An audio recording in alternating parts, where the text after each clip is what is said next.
आज की कड़ी में सदगुरु कबीर बीजक का शब्द 50 है।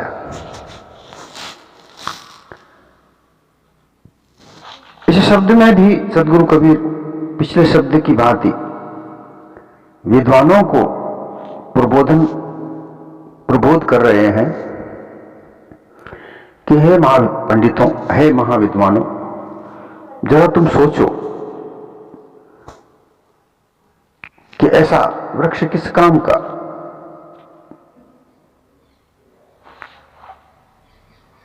जो सूख जाए, गल जाए, फले फूले भी नहीं, छाया भी नहीं दे। ऐसे वृक्ष से कोई फायदा नहीं होता। वृक्ष ऐसा होना चाहिए जो मानव के लिए कल्याणकारी हो। इसी को समझाने के लिए कबीर साहब विद्वानों से कहते हैं कि ऐसा वृक्ष लगाओ जो मानवता के लिए कल्याणकारी हो, जिसमें न ऊंच हो न नीच हो, सब समान मानव हो। उसी के लिए ये शब्द सदगुरु कबीर ने बीजक में रखा है। बुझ बुझ पंडित बिरुआ ना होए, आधे बसे पुरुष आधे बसे जोए। बिरवा एक सकल संसारा, स्वर्ग शीस जर गई पाताला। 12 पंखुरियां 24 पात, घने बरोह लागे चौपास। फूले फले न बाकी है वानी, रैन दिवस बेकार चुए पानी। कहें कबीर कछु असलो न तहिया, हरि बिरुआ प्रतिपाल न जहिया। इस शब्द के द्वारा विद्वानों को कहकर सतगुरु समझाना चाहते हैं कि हे विद्वान जनों, जरा समझो, जरा विवेक करके देखो, विभिन्न प्रकार के धर्मों का निर्माण करके तुमने क्या किया। विभिन्न प्रकार के धर्म से तुमने मानवता को ही बांटा। सदगुरु कबीर प्रत्येक धर्म के संचालक को विद्वान कहते हैं, क्योंकि जिनमें विद्वता होती है वही संसार में कुछ रचनाएं करते हैं। इसी तरीके से कुछ विद्वान लोगों ने धर्म की रचना की और मानवता को लेकर विभिन्न प्रकार के धर्म, मतांतरों को लेकर विभिन्न प्रकार के धर्मों का निर्माण किया। ये धर्म रूपी संसार में जो वृक्ष हैं, ये विभिन्न प्रकार के हैं। ये एक प्रकार से बंधन है, मानवता के लिए बंधन है, क्योंकि जिस भी धर्म में जो व्यक्ति जन्म लेता है वो उसी प्रकार के धर्म में बंधा रहता है, चाहे उसमें लाख बुराइयां हों, लेकिन वो उनको त्याग नहीं सकता। ये उस धर्म की मान्यता की मर्यादा होती है, जो एक बंधन के अलावा और कुछ नहीं होती। मानवता जहां है वहां उसका मानव धर्म ही होता है, मानव सेवा धर्म ही होता है, जहां न जात है न पात है, न वर्ण है, न ऊंच है न नीच है, जहां सब समान है। विभिन्न प्रकार के धर्मों में बांधकर जो लोगों को बांटा गया, उसी को समझाने के लिए शब्द में सदगुरु कबीर कहते हैं कि जरा विचार विवेक करके देखो कि तुम्हारे विभिन्न प्रकार के जो शास्त्र हैं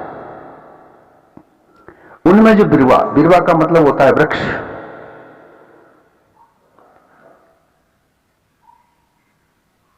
जो इस बिरवा को लगाने का जो मूल कारण है, क्यों लगाया, इस वृक्ष को लगाने का अर्थात धर्म का निर्माण करने का जो मुख्य कारण तुमने मानवता नहीं रखा, तुमने एक काल्पनिक ईश्वर को रखा। ईसाई लोग परमेश्वर कोई है, इस्लाम खुदा, यहूदी खुदा को मानते हैं, अल्लाह को इस्लाम मानता है, हिंदू ईश्वर को मानते हैं, अर्थात ये कि ईश्वर कोई है जो संसार को चला रहा है, उसके विभिन्न प्रकार के नाम को तुमने रचकर अपने अपने मतों के अनुसार और उनके आधार पर जो तुमने लिखा, ग्रंथों में लिखा, विभिन्न प्रकार के जो ग्रंथ तुमने बनाए। ईसाइयों ने बाइबिल की रचना की, इस्लाम ने कुरान, इंजील, तौरेत इत्यादि ग्रंथों की रचना करके तुमने विभिन्न प्रकार के, और हिंदुओं ने वेद, पुराण, गीता, भागवत, विभिन्न प्रकार के जो ग्रंथ लिखकर और उनकी व्याख्याएं की हैं। ये व्याख्याएं भी अलग अलग विद्वानों ने अलग अलग तरीके से की हैं, इनमें भी एक मत नहीं होता। तो ऐसा वृक्ष लगाने से फायदा क्या हुआ जिनका कोई एक मत नहीं होता? तुम्हारी जो मानंदी है, तुम्हारा जो कथन है, ये सब व्यवहारिक दृष्टांत में और सिद्धांत में विवेक विचार की दृष्टि से सही ठहरता ही नहीं, जो सरासर मिथ्या होता है, क्योंकि ये मानवता का नाश करने वाले सिद्ध होते हैं। ऐसा कोई भी पेड़, ऐसा कोई भी वृक्ष जो तुमने निर्मित किया है, जो एक अनुमान, एक कल्पना है, सत्य नहीं ठहरता है, क्योंकि सबको व्यवहार में सब पदार्थ अलग अलग ही दिखते हैं। जो प्रत्यक्ष ही एक और तो आधे बसे पुरुष, आधे बसे स्त्री। दूसरा, ये शरीर जो है ये भी एक वृक्ष रूप है। सदगुरु कबीर कहते हैं कि एक तो वृक्ष तुमने धर्म का नाम का लगा रखा है, एक वृक्ष संसार को माना है, जिसमें विभिन्न प्रकार के अलग अलग वृक्ष अलग अलग लोगों ने अपने अपने मत के अनुसार माने। नाम रूप में विभिन्न प्रकार के ईश्वर रच दिए और एक रूप में संसार नामी वृक्ष है।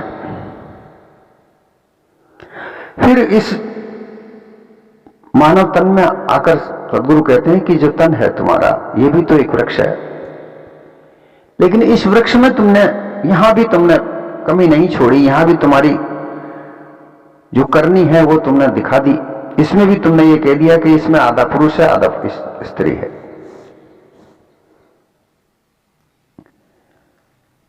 इसका जो यथार्थ भाव जो निकलता है वो यह निकलता है कि इस संसार रूपी वृक्ष को चलाने वाले स्त्री और पुरुष दोनों ही हैं।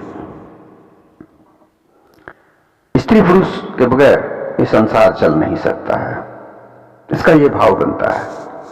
परंतु तुमने इस देह में ऐसी मान्यताएं रखती कि आधा शरीर स्त्री का, आधा पुरुष का है, और सभी के दिमाग में हजारों सालों से यही मान रख दिया, जबकि यथार्थ भाव यह है कि ये संसार स्त्री और पुरुष, अर्थात आधा भाग स्त्री और आधा भाग पुरुष से निर्मित होता है। जब संसार का निर्माण होता है, संसार की सृष्टि स्त्री और पुरुष दोनों मिला के बनते हैं, जिसमें ये कहा जा सकता है कि स्त्री पुरुष के बगैर अधूरी है और स्त्री पुरुष के बगैर अधूरी है, पुरुष स्त्री के बगैर अधूरा है। पांच तत्व का इस जड़ तत्व सदाएं बने रहते हैं, और दूसरी ओर अनंत देहधारी चैतन्य जीव चैतन्य स्वरूप में अनादिकाल से नित्य अखंड अविनाशी अनेक बने हुए हैं। जड़ तत्वों का नाम ही स्त्री रूप माया प्रकृति है और चैतन्य नाम अविनाशी पुरुष है। ये सांख्य शास्त्र के अनुसार जो सिद्धांत बनता है वो पुरुष प्रकृति का, क्योंकि सांख्य शास्त्र में पुरुष और प्रकृति को माना जाता है। पुरुष चैतन्य जीव स्वरूप है और प्रकृति स्त्री स्वरूप है।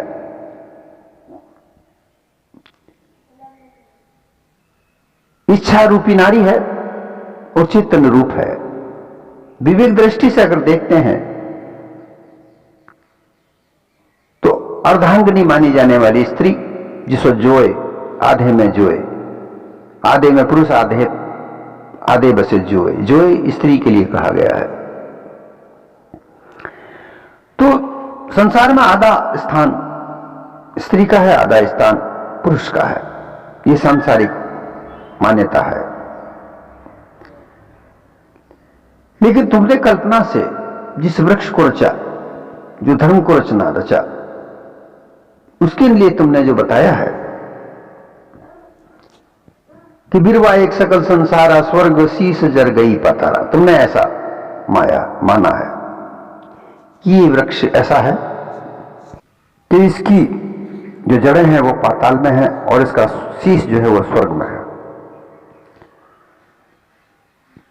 ये ऐसा सत्य नहीं है।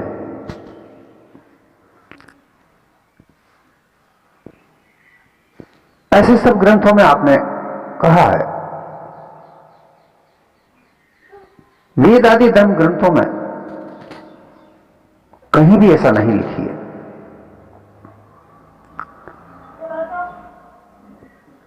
बिरवा एक पौधा, पेड़, बड़ा वृक्ष रूप अधिष्ठान, चराचर सबका मूल कारण, जगत का कर्ता कोई एक परमेश्वर परमात्मा सर्वशक्तिमान है। उसी ने सब संसार को अपनी इच्छा शक्ति से बनाकर उत्पन्न किया है और स्थावर जंगम संपूर्ण संसार में वही एक परमेश्वर परिपूर्ण व्यापक है। विराट रूप में उसी परमेश्वर में सारा विश्व टिका हुआ है, बल्कि सब चराचर उसी का विश्व स्वरूप है। इस कारण विकाट भगवान स्वर्गशीष, सिर तो उसका साथ स्वर्गों से ऊपर कहा जाता है, जहां कोई पहुंच नहीं सकता। उस अपार बिरवा की, उस अपार जड़ की, महान वृक्ष की जड़ मूल फैलते फैलते नीचे पाताल तक चली गई है। अनेकों चरण कमल विराजमान है, तब उनको मतिहीन तुच्छ अल्पज्ञ जीव कैसे जाना जा सकता है? ये तो वेद भगवान ही जानकर कहते हैं। इस प्रकार यहां शरीर में भी शरीर का सिरोभाग स्वर्ग सबसे ऊपर भंवर गुफा में पहुंचकर शीश ब्रह्मांड आकार में रूप में रहता है और उसके जड़ अर्थात जैसे वृक्ष की जड़ें होती हैं, जड़मूल में समान जीव जाकर वहीं पसार नाभि के नीचे पाताल स्थान में टिका रहता है। जड़ एक ऐसी वृक्ष की एक अंग होता है। जड़ वृक्ष का 5 अंग माने जाते हैं। जड़, तना, फल, पत्ती और उसकी छाल। इसमें जो जड़ एक चीज रहती है, इसका अगर हम लोग भावार्थ निकालें तो ऐसा लगता है इस संसार की जो निकृष्ट वस्तु है, जो निकृष्ट स्थिति है, वो जड़त्व है। जहां विषय भोग है वहां जड़त्व है। कहा जाता है जीव भार नहीं सह सके, कहे आपस में रोए, ज्यों ज्यों विषय में भीजे, त्यों त्यों जड़वत हो गए। अर्थात जड़ों की ओर, अर्थात जड़त्व को प्राप्त करने लगता है। जैसे जैसे ये जीव विषय वासनाओं में के भोग में भीगता जाता है, वैसे अपनी बुद्धि, अपनी कौशल, अपनी कलाओं को भूल जाता है, अपने ज्ञान को भूलता जाता है और जड़त्व की ओर जड़ होकर रहने लगता है। इसी प्रकार व्यवहार में तो यह बात सिद्ध होती है, लेकिन तुमने जो वृक्ष बना रखा है ये एक काल्पनिक वृक्ष है, ये सही नहीं बनता है। फिर तुम कहते हो कि 12 पंखुड़िया 24 पात घने, बरोह लागे चौवास। तुम्हारा ऐसा कथन है कि उस परमेश्वर रूप बिरवा, अर्थात उस ईश्वर रूप बिरवा, उस ब्रह्म रूप पेड़ के, वृक्ष के 12 पंखुड़ियां, पंखड़ी अर्थात पत्ते, कमल दल के समान मेष आदि 12 राशियां और चैत्र आदि 12 महीने बाहर प्रकट होते लगे हैं। पुनः 24 पात पत्रों के समान सब 24 अवतार। ये ऐसा तुमने मान्य किया है, ऐसा तुमने काल्पनिक किया है। एक माह में 2 पक्ष होते हैं। उन दोनों पक्षों के आधार पर शरीर में 12 दल कमल हृदय में होता है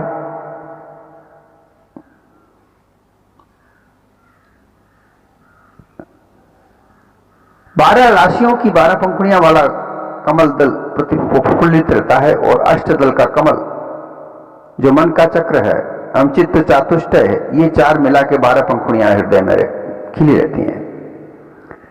5 ज्ञानेन्द्रियां, 5 कर्मेंद्रियां, विषय तत्व, 5 प्राण और चित्त चातुष्टय, ये 24 पाद पिंड में हरे भरे होकर फरफरा रहे हैं, अर्थात प्रफुल्लित हो रहे हैं। अर्थात 12 जो दल है वो नाभि कमल पर,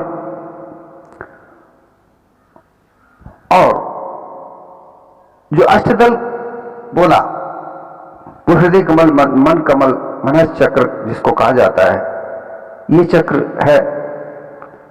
और फिर इसमें 12 और 8 20 और चित्त चातुष्टय, मन चित्त बुद्धि अहंकार, ये 24 होते हैं। फिर 5 ज्ञानेन्द्रियां, 5 कर्मेंद्रियां, 5 विषय और 5 प्राण, फिर चित्त चातुष्टय, ये भी 24 होते हैं। इस तरह जितने भी नाम रूप संसार में प्रकटे हैं सो सर्व उसी ब्रह्म विभा का विस्तार है, अर्थात ब्रह्म स्वरूप वृक्ष के विस्तार है।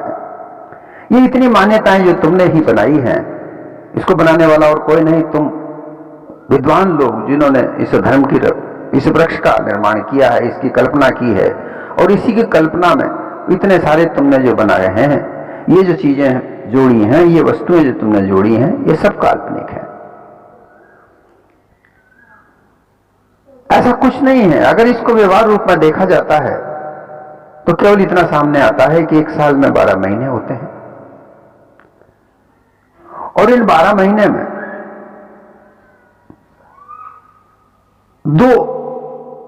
दो भाग किए जाते हैं। मावस और पूर्णिम मिलाकर 24 होते हैं। एक पूर्णता है और एक मध्यस्थता है। इन्हीं में मानव जीवन यथार्थ रूप में चलता है। फिर तुम आगे जो तुम्हारी ऐसा फल जो तुमने लगा रखा है, यहां तक जो वर्णन है सतगुरु कबीर ने जो कहा है, वो ये कहा है कि ऐसा वृक्ष तुमने जो बनाया है, ये काल्पनिक वृक्ष जो है, ये सत्य यथार्थ नहीं है। तुम्हें ऐसा वृक्ष बनाना चाहिए जो कभी उगे ही नहीं, वापस नहीं उगे।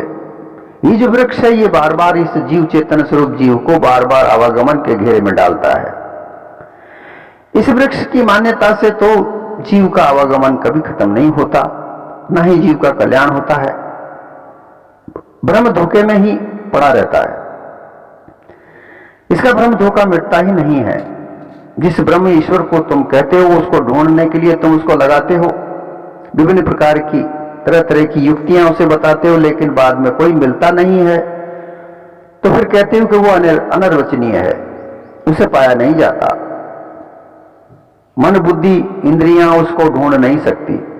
ऐसे तुम्हारे ये धोखे भरे जो तुमने मान्यताएं बता रखी है, ऐसे वृक्ष को रचने से तुम्हें फायदा क्या हुआ? इस संसार से कोई फायदा ना हुआ।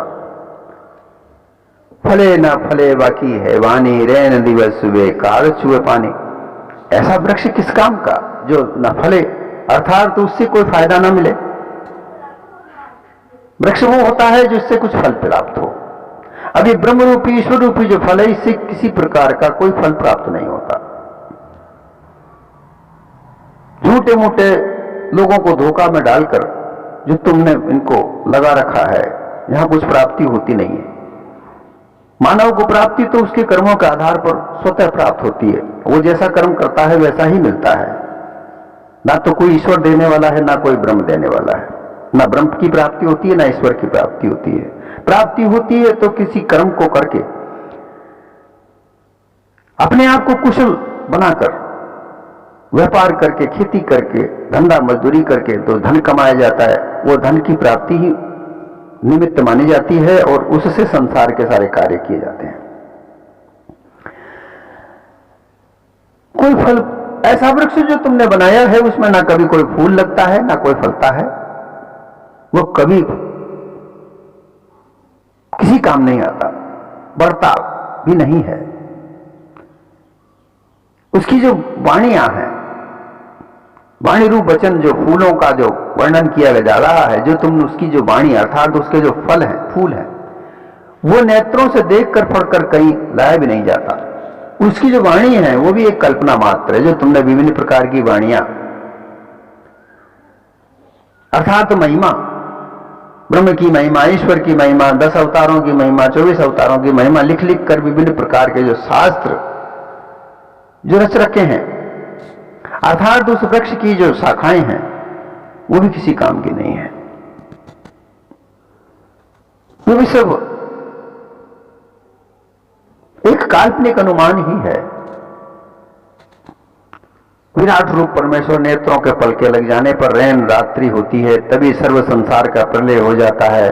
पुनः जब नेत्रों को वो खोलता है, देखने लगता है, तभी दिन उदय होता है। ये सर्व जगत उसकी उत्पत्ति है। ऐसा तुम्हारा जो मानना है ये किसी प्रकार का कारगर सिद्ध नहीं होता। ये सब अनुमान कल्पना में तुमने जो मानववाद को डाल रखा है, ऐसे वृक्ष को डालने से फायदा क्या?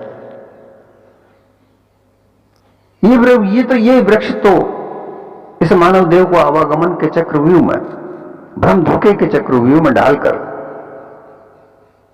केवल दुख संताप देने के अलावा और कुछ नहीं करता। तुम ऐसा वृक्ष निर्माण करो जिससे इस जीव की आवागमन मिटे।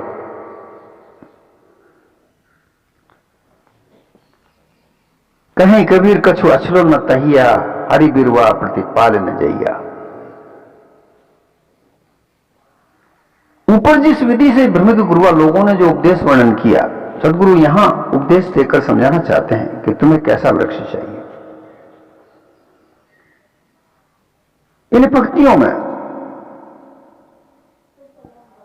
4 पंक्ति जो बोली, उनमें 3 पंक्तियों में उस वट वृक्ष का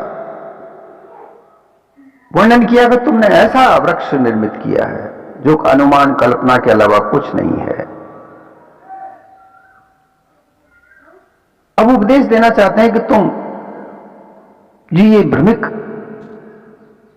माने ग्रंथ कपोल कल्पना का कथन जो तुमने संपूर्ण विश्व में फैला रखा है, अल्लाह, खुदा, गॉड, परमात्मा, ईश्वर, ब्रह्म, ये जो मान्यताएं संसार में विभिन्न प्रकार के विद्वानों ने फैला रखी हैं अपने अपने धर्मों का विस्तार करके, इससे किसी का आज तक कल्याण नहीं हुआ। अगर कल्याण हुआ है मानव का तो केवल मानवता से हुआ है। मानव अपना कर्म खुद करता है, वो खेती करता है, मजदूरी करता है, नौकरी करता है, व्यापार करता है, और उससे जो उसको धन प्राप्त होता है उसी से वो अपने लिए 2 वक्त की रोटी जुटाता है,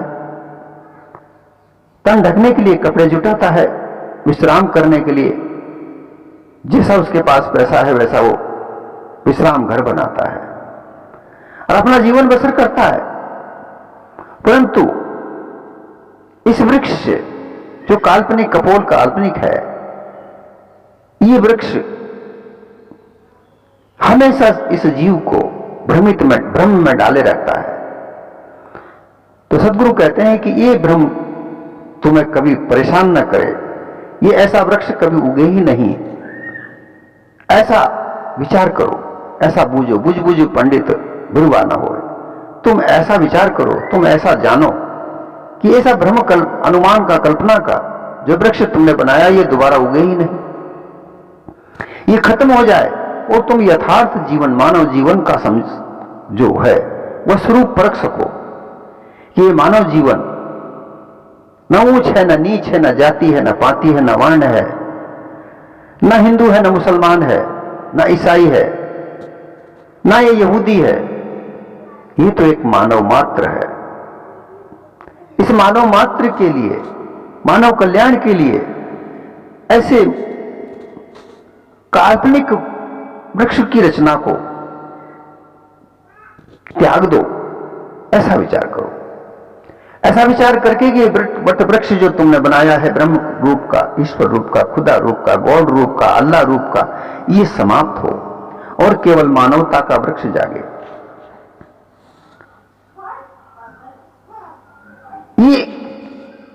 मायावी स्वरूप जो जीव खुद निर्माण करता है, तुमने खुद आगे रहकर निर्माण करवाया, तुमने खुद ने भ्रमित होकर इस माया रूप को निर्माण किया। चेतन, जीव और जड़, पांच तत्व जो आद अनादि से प्रकृति जड़ स्वरूप है और चैतन्य जीव, इन दोनों के मिश्रण से, इन दोनों के संबंध से, क्योंकि इनका आद अनादि का संबंध होता है, इस संबंध से तीसरी वस्तु खड़ी होती है, वह है जीव की परछाई। वो परछाई ही माया कहलाती है। और इस माया के विभिन्न स्वरूप हैं। ये माया स्वरूप से सबसे पहले मन बनता है, मन चित्त बुद्धि अहंकार का निर्माण होता है, फिर 10 इंद्रियों का निर्माण होता है, फिर विषय वासनाओं का निर्माण होता है, फिर विषय बनते हैं, फिर संसार भर के योग भोग बनते हैं। और इन भोग में डूब कर ये जीव विभिन्न प्रकार की मान्यताओं का निर्माण करता है। इन निर्माण में इतना डूब जाता है कि अपने स्वरूप को भूल जाता है कि मैं एक मानव हूं। ये भूलकर और ये पशुवत कर्म करने लगता है कि जिस तरीके से पशुओं में किसी प्रकार का कोई धर्म नहीं होता, ना उनमें किसी प्रकार की कोई दया होती है, ना उनमें किसी प्रकार का विचार होता है, ना उनमें किसी प्रकार का कोई शीलता होती है। वो जो उनके मन में आता है वो वैसा ही करते हैं। खाने का होश रहता है, न पीने का होश रहता है। उनको जब प्यास लगती है तो वो कैसा गदला पानी हो उसे पी लेते हैं। जब भूख लगती है तो कैसा भी उनके सामने खाना आओ, सड़ा गला जैसा भी हो वो खा जाते हैं। सोने के लिए उनको कहीं मकान की आवश्यकता नहीं होती। इस तरीके का जो जीवन में मानव जीने लगता है वो केवल विषय वासना के वशीभूत होकर जीने लगता है। वो अपनी मानवता को त्याग देता है। तो सदगुरु कबीर का ये बात यहां पर उपदेश है कि ये जो मनमानिंदी जो बनाई गई है, इन विषय वासनाओं से जो दुख मिलता है, उस दुख को मिटाने के लिए एक काल्पनिक वृक्ष की रचना की जाती है जो इन विद्वानों ने की है। और उस काल्पनिक वृक्ष में उसकी छाया में बैठने की कोशिश की जाती है, प्रयत्न किया जाता है, लेकिन वहां ना तो छाया है, ना फल है, ना फूल है, ना पत्ते हैं, कुछ प्राप्त होता ही नहीं है। तो ऐसा वृक्ष दोबारा प्राप्त न हो, ऐसा वृक्ष बने ही नहीं। ऐसी युक्ति को समझो, ऐसी युक्ति समझकर इस काल्पनिक वृक्ष का त्याग करो। सदगुरु कहते हैं कि ये जो चीज है ये पारकहीन वस्तु, पारकहीन लोगों को कल्पना की ओर ले जाने की होती है, जो पारक बोध को समझ जाते हैं। जब सदगुरु पारक के साथ बैठकर सत्संग करते हैं, सत्य यथार्थ को जानते हैं, तब यह काल्पनिक वृक्ष स्वतः अपने आप नष्ट हो जाता है। कल्पना रूपी एक हरि कि इस संसार को रचने वाला एक हरि रूप एक वृक्ष है, ये सब कल्पना रूप है। हरि रूप केवल एक मायावी स्वरूप है जिसने इस चैतन्य स्वरूप जीव के शुद्ध स्वरूप को ढक दिया है। और उसको ढककर अपने स्वरूप को ढककर मायावी स्वरूप में उलझाकर ये जीव अपने निज स्वरूप को भूल जाता है। पारक सतगुरु के साथ बैठकर काल्पनिकता को मिटाकर सत्य यथार्थ को जानने के लिए अपने निज स्वरूप को जानकर उसमें स्थित हो जाओ, तो ये ऐसा वृक्ष जो मायावी काल्पनिक जिसमें छल कपट भरा पड़ा है, ये मिट जाता है। और इसको मिटने के बाद जो निस्वरूप की प्राप्ति होती है, वह वट वृक्ष कभी खत्म नहीं होता। उस वट वृक्ष का कभी नाश नहीं होता। उस वट वृक्ष में बैठकर ये जीव सदा नित्य आनंद आदि विकारों को त्याग कर निस्वरूप में निरीच्छा होकर अपने शुद्ध स्वरूप में स्थित हो जाता है।